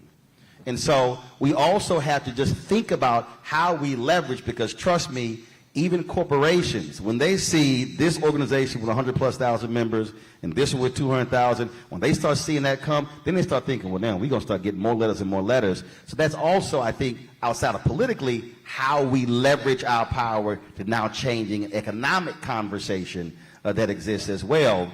And trust me, they listen, they pay attention, and when they start seeing that, then they say something else is coming. We better get ahead of this curve. So we should be thinking about the exact same thing. So we got about 15 minutes. I'm going to take some questions. So here are the rules. I don't need you to hold the microphone. I got it. So just keep your hands to your side. And then if you want to ask a question, ask a question. So who wants to ask a question first? Y'all seriously? All y'all scared? Nobody here has a question? Brother Martin, if no one has a question. No. They got a question. I'm going to walk up on somebody. Come on, stand up. Oh, yeah. I'll be like in school. I would like walk up to you. All right. Recite it. All right. What's the question? How do we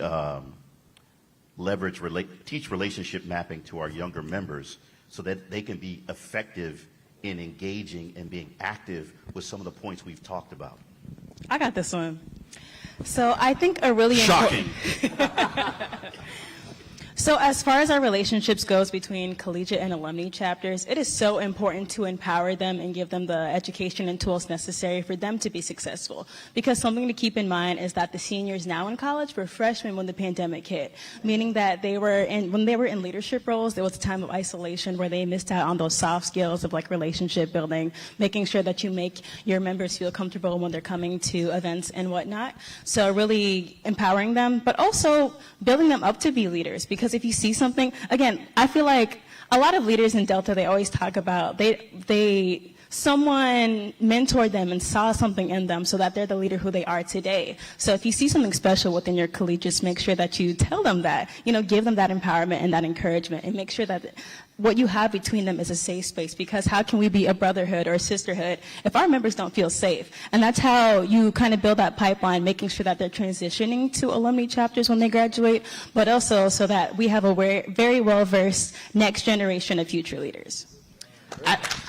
Beautifully said. I just want to add to that, because this is a wonderful moment hearing you, because I'm going back in time, because I sat in your position for Zeta Phi Beta sorority, incorporated over 20-something years ago. And that is exactly how you not only build relationships, but you create succession plans. We never want to be in a situation where we want to hold on to power so long that we can't extend our hand to raise up who's coming behind us. And it can't just be in our words that our youth and our collegiates are the future. It has to be in our action. So what does that action look like? My mentors opened up space for me to join the table when there was no seat. They spoke my name when I wasn't in a room, to think on a young, bright scholar that can do some work. And when we talk about advocacy, handing the mic over to the next voice so that we can not talk at you, talk with you about how do we increase the potential of who God called us to be. All right, what's your name? Who you with? Jerry Case, Alpha Phi Alpha. Put your hand up. I got the mic, bro. I don't need you to hold it. I got this. Appreciate it. So collectively, in terms of economic leverage, I'm curious, as all the organizations come to a collective strategy in terms of workforce development. For example, I'm an engineer and I understand the future in terms of what skill sets and what jobs are going to be promising, but collectively have the organizations come to an agreement to say, hey, this is the kind of skill sets and occupations we want to focus on to build this kind of economic collective you guys are talking about, outside of just communicating with platforms. Who wants it? Let's give it to the chair. I work for the largest tech company here in the world. And who's that? I'm not supposed to say his name on this stage. You can't say who you work with? I work with Amazon. Well, that was not hard. Yeah. Hell, we all got Amazon Prime. Why were you sitting there tripping? Yeah, no. Somebody sat in this damn room just bought something on Amazon during this panel. Why are you tripping? But I think you're right, and I love what you're bringing up. And there's been a lot of focus on STEM, right? And we saw that wave coming a long time ago. But now the world is becoming so tech that I do think that we probably have a gap, serious gap in our generation and what's to come. I know that I had to pay $250,000 to get a tech resource like you in my business today, fresh out of school, because there's not enough of you.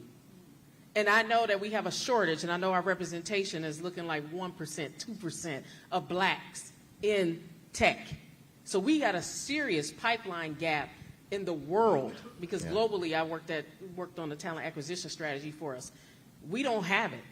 And I think the Divine Nine, when you raise it, it's an issue that we see, because right away they say we want to go to the HBCUs. And I always tell them it's a smash and grab strategy. You just want to go in there, hire them, and you don't want to do anything for the HBCUs. So we have to build an infrastructure there. And I'm speaking for all tech, Meta in the room, you know, all of us. We have to build a strategy to build goodwill with the HBCUs, but I also remind them that only 9% of black students professionals come from the HBCUs. HBCUs, 228,000 black students, PWIs, 1.6 million. Correct. So we have to focus on them as well. And we also, as some companies, we don't nurture them either, right? It's a very tough environment. I know we're tough. I was just telling you that we're a year and 9 months tenure in our business, but I digress. But long-term strategy for the Divine Nine, I do want to say that we do have an opportunity to develop tech leadership in the business, because that's where the world is going very quickly. If you don't have a tech background, you're going to struggle within the next 10 to 15 years. So, can we add? Well, I'm sorry. Sure, go ahead. Go ahead. No, I was going to say that one of the things that I know that, and I've heard this through many of our organizations that are mentoring the next generation, right? Phi Beta Sigma, we have the Sigma Beta Club, and I know each of us have one. And we were speaking with members of the Boule. There's a STEM initiative that the Boule is rolling out that we're trying to overlay for the first generation. That's how I want to call them, as they get ready to go to school, as they get ready to go to college, and being able to get into the pipeline.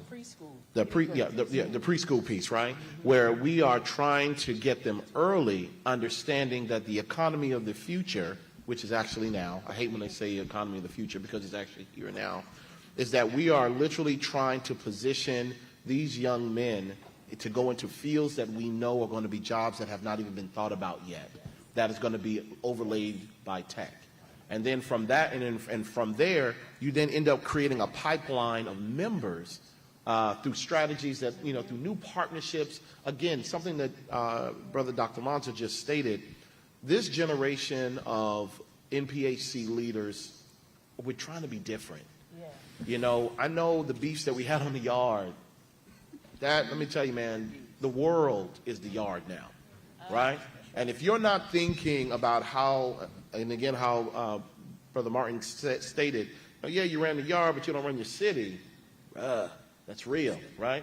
And so it's critical that we understand that the programs that we have as chapters, if you don't have a focus on the youth, that then feeds into your collegiates, that then feeds into the adulthood, then you absolutely don't have a real strategy as an organization. And I just wanted to, it really works in concert with both what Sora, Rashida, and Freddie Chris said. We also have to think about building pipelines in other segments and areas outside of STEM.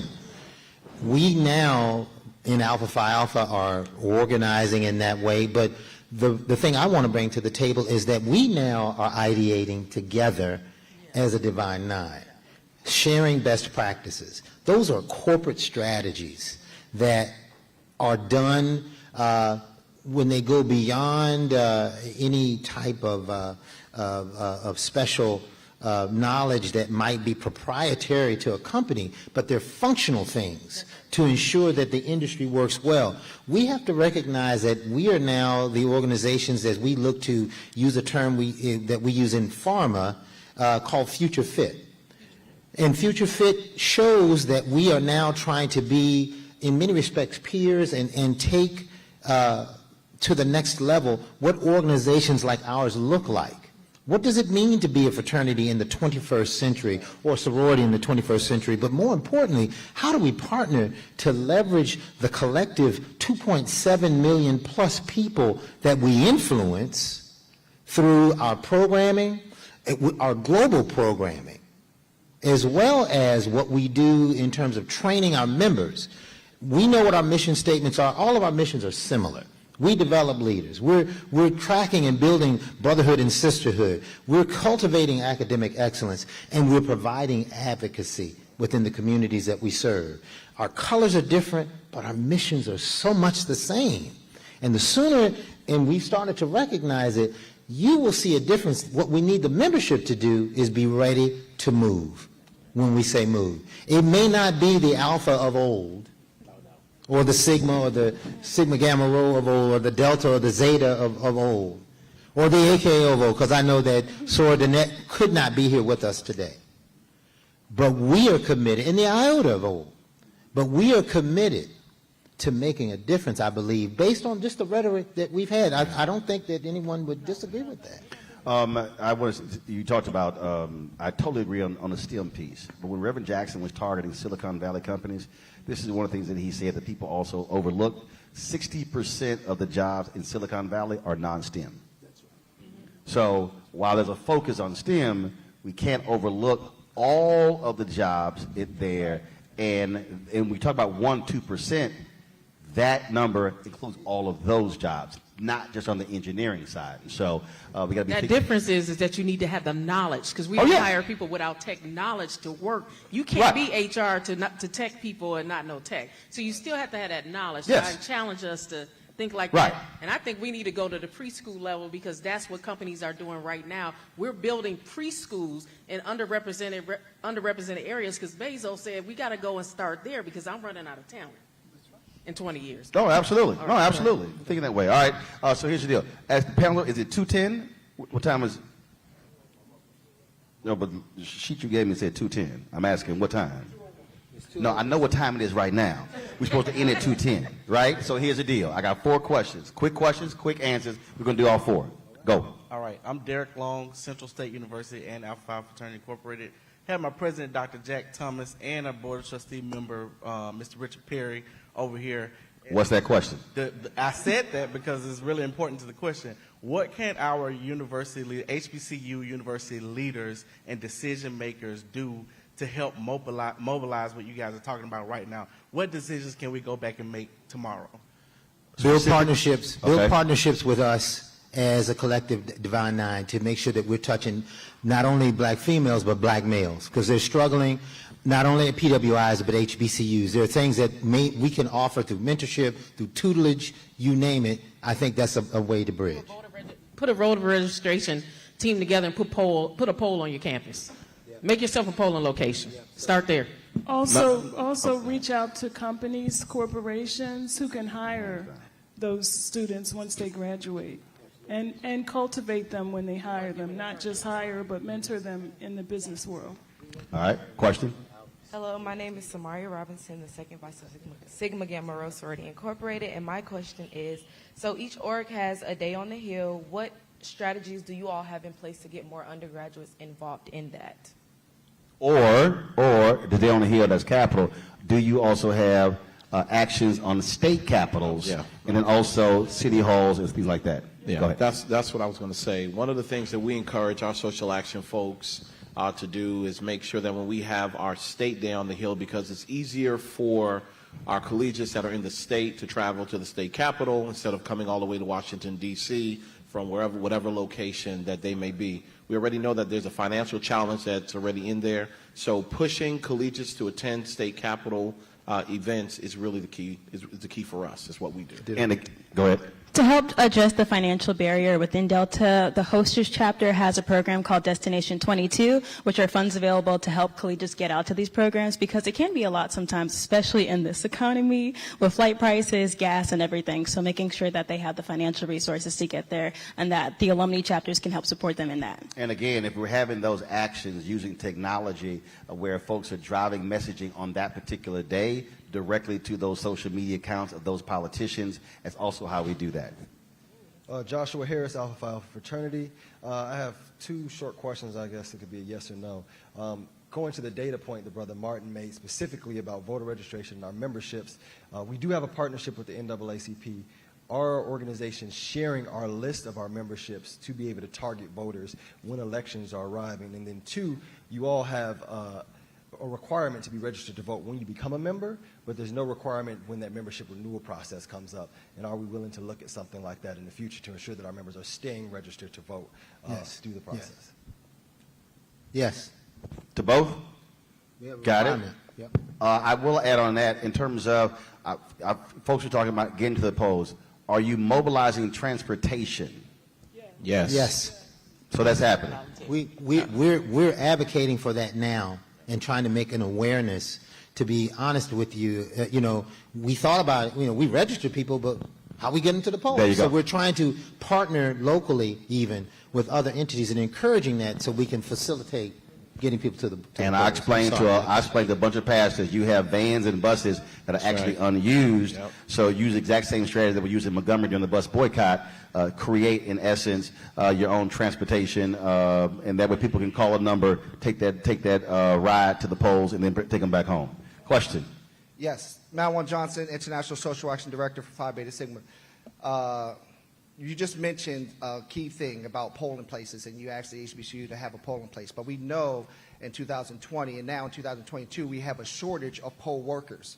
And so my question is that what, as a collective, whether it be the MPAC or your individual organizations, that we're doing to address poll workers? Because we know that with the lack of poll workers, they're closing in underserved populations, making it difficult to access the ballot box. And most of those poll workers are 65 plus. My parents do it, and those also pay jobs. Anybody? So, that's a great question, Brother Malwan Johnson, International Director of Social Action for Phi Beta Sigma. What he's asking is, what you doing? What are we doing, right? Well, we got a partnership with Power to the Polls. We have a partnership with Power to the Polls, which, of course, identifies, again, the next generation of poll workers to be able to be engaged in what we're doing now. We've been encouraging poll workers. Even one of our past general presidents, Mark Tillman, has gone and worked the polls. But we do need to, I believe, ramp up our efforts because of it is. Yeah, that's they do. training. Yeah, It's a training. but the reality is most. And again, my parents have been doing it for a long time. My sister now does That's it. right. Her daughter now does it. Generation. But we don't even think about the reality. Those are also paid jobs. They are. And so again, if you don't know, you don't know. And so that's where we have to take that information and drive it out to membership, saying, "Hey, consider being a poll worker." That's a bit. That is huge. I had someone on my show. This organization that does that, where they are trying to increase those numbers. But I think we need to support them too. Now it's physical risk and harm to your life to work on a poll. I mean, we look at what's happening because in the Georgia. law's been changed. Well, yeah. I mean, in Georgia is a prime example. And I think as an organization, just like we saw all of our organizations work in the 60s to support those who are out on the forefront, we need to rethink that and certainly put, and we ask the membership who's here, those of brothers who are here, let us know when you're trying to do that, because we may need to put some efforts behind you to ensure that we can make you protected and do what we can do, at least on our end. Closing comments, 30 seconds each. We'll start here. We would like to have the contact that you have for poll workers, because we could put it on our website, send it out to our membership, and funnel it throughout the organizations. Final comment? Just got to continue to work together. Phi Beta Sigma is committed to being with Alpha Phi Alpha and all my other D9 organizations to make sure that we amplify our voice. We're stronger together. If the wheel ain't broke, don't fix it. Like, really encourage our collegiates, especially, and our younger voters, that they don't need to reinvent the wheel if it's not broke. So making sure that they're partnering together and utilizing their individual strengths so that we can have a bigger turnout. I see a huge opportunity for us to share more ideas collectively, for us to make sure we have an end-to-end process. That mobility piece, getting people registered, is the easy part. How they get into the polls, and how do we convince them more and make it more relative to our communities. And with leadership at Sister Liberty as the chairwoman for this year, and really with all of us at the table, I do not see any reason why we won't move the needle collectively as a Divine Nine. We stand on the shoulders of our predecessors, like Dr. Ward, Dr. Attorney Harry Johnson. I want to call him Dr. Johnson. He's going to be a pastor today. You know black people call everybody doctor. Don't worry about it. You know, but we do stand on the shoulders of our predecessors, but we recognize that the change is needed, and we're ready to lead that change. Final comment here, and I moderated Congresswoman, when she was Congresswoman Marsha Fudge. She always hosted the handheld panel, and I moderated one year, and I was asking them about a particular bill out of Ohio. And no one knew about it. And as we were talking about it, they were like, well, Roland, you know, we need to have, you know, you inviting us, you know, on Tom John Morning Show. And then, I don't know why, I think it's Cheryl Underwood, I don't know why she went there. I said, not a single one of these presidents has ever sent me an email to come on my TV One show or my Tom John Morning Show. Then everybody in the room got real quiet. Why do I say that? You have a black media infrastructure right now. You've got nationally syndicated radio shows that you have members who are the hosts of. And so if we're complaining about how we're not getting the word out, if we're not even reaching our own members in black media, then we're not doing our job. We should be pushing black radio. We should be pushing on the black digital side. We should be pushing also television as well. And so if we're talking about using infrastructure, we can't hope the Washington Post shows up or the New York Times does something and ignore local black newspapers, radio stations, and also digital as well. Here's the deal. For me, I don't have a boss. It's God, then it's me. So I ain't got to ask nobody.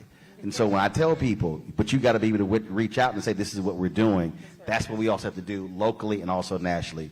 That's it, folks. We appreciate all of you being here. We've been live streaming this as well. So if folks missed it, we've actually streaming it on the Black Star Network, all of our platforms as well. And so thank you so very much for being here. You about to close us out?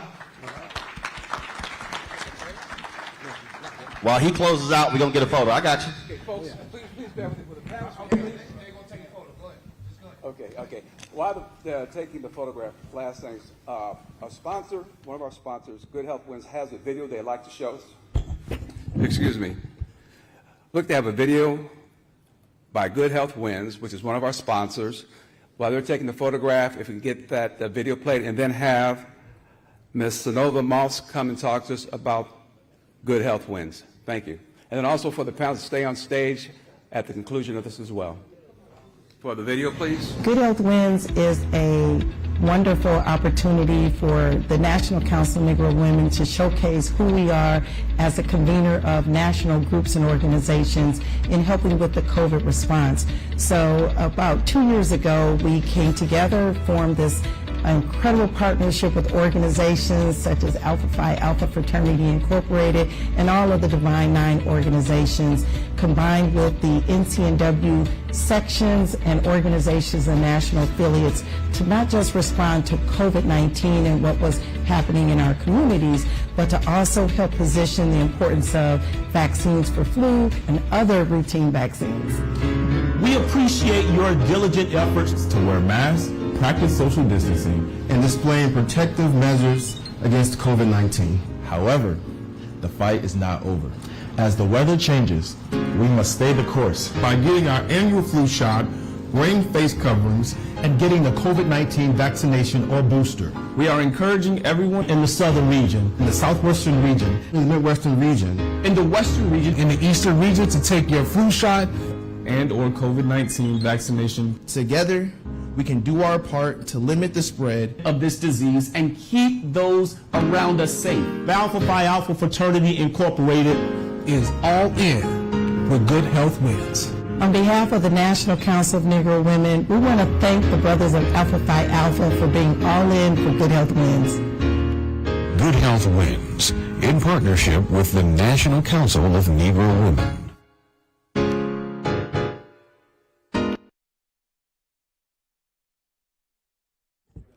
Here we go. Yeah, turn it on. Good afternoon, and thank you for this opportunity to join you. And what a wonderful panel discussion this was. And, you know, we just left a workshop where we at the National Council Negro, we did with called Vaccines and Voting. And we talked about the intersection of the importance of both of these as they impact Black America today.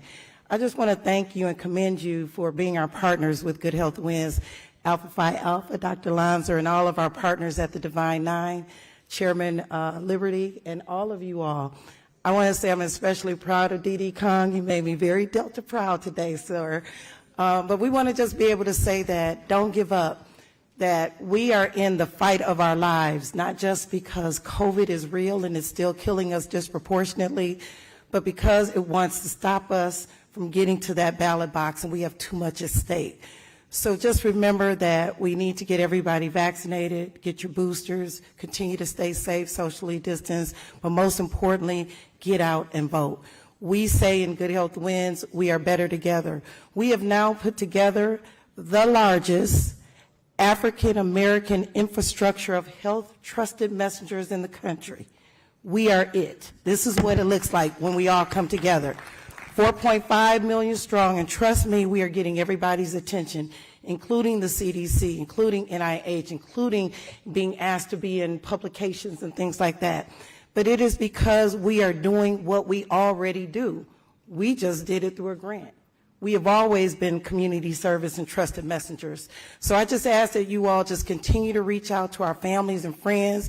Don't get tired. We have too much at stake, and we just have to get out there and continue to get vaccinated and vote. Thank you so much.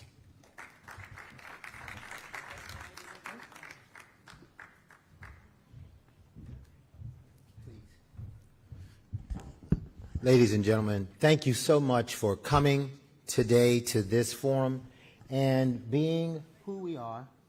Brother Martin, I need you to come on up. Hop up.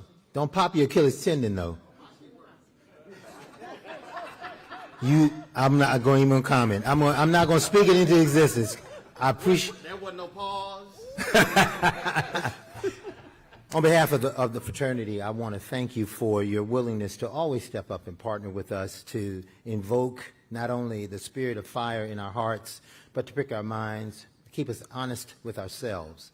And if you can't tell an alpha man much, but you can get us to tell you what we think. And we appreciate your words. We appreciate your vigor, and continue to lead. Thank you so much. Thanks so much. Thank you so much. Right here. Right here. The check is not in the mail. No, I'm going to sign books. All right. Thank you. I also wanted to provide just a token of our appreciation to our partners who came today, to our chairwoman, Rashida Liberty, small plaque of our appreciation. If we can, we have one for everyone, just to let's just say we'll make sure that we'll take a picture on the side with those, so we'll be a little bit more expedient with time. And before we release, Brother Harry Johnson, the 31st General President, Harry E. Johnson Sr., has a birthday today. So, Brother Johnson, let's stand and let us sing happy birthday to you. Happy birthday to you. Happy birthday to you. Happy birthday, Brother Johnson. Happy birthday to you. My brother. All right. Thank you all for coming, and have a very, very pleasant afternoon. Great job. And thank you to our MC extraordinaire, Brother Stephen Jones. Thank you, Brother Jones. Appreciate you, my brother. I know we're a little bit behind. Please, we'll take a photo with you.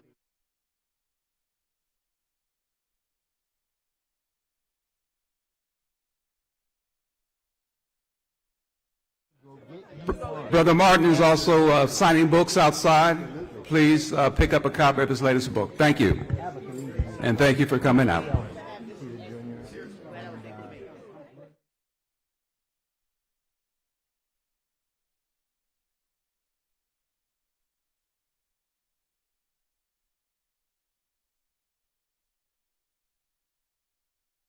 For one night.